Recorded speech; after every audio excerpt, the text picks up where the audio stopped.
So how the heck do sergers work? So sergers and sewing machines are two completely separate machines. Sergers have two needles, and they also have these things called loopers. This right here is an upper looper, this down here is a lower looper. And yes, my serger needs to be clean because sergers get a lot linkier than regular sewing machines. Sergers can either have 3 threads or 4 threads. Sometimes you even have 5 threads with a serger. They make a stitch that look like this and are either used to finish off the edges of woven fabric so they don't fray, or they are used in knit fabrics to sew a seam that can stretch without breaking like regular thread might. Sergers will also cut the fabric as they sew. So this is an upper knife and there is a lower knife right down here. Sometimes these get dull and have to be replaced, but you can see this upper knife, it is only attached by 1 screw, and a similar situation is present for the lower knife where they're very easy to replace.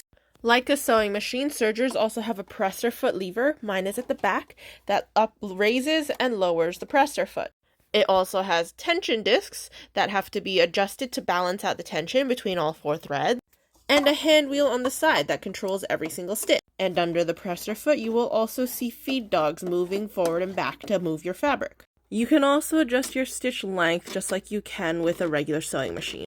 When you sew with a serger, the needles are supposed to hook onto the upper looper and the lower looper as well, though it is much more difficult to see.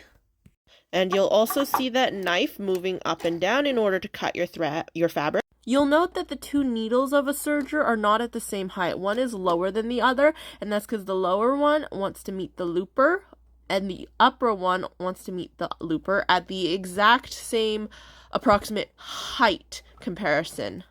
A 4-thread serger can also be used with only 3 threads instead of all 4.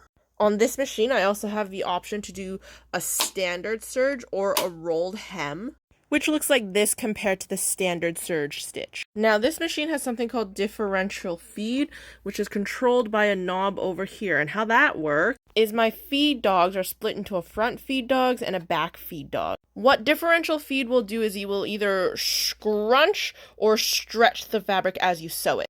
So by setting my differential feed to 2, my front feed dogs will move faster than my back feed dogs in order to scrunch my fabric.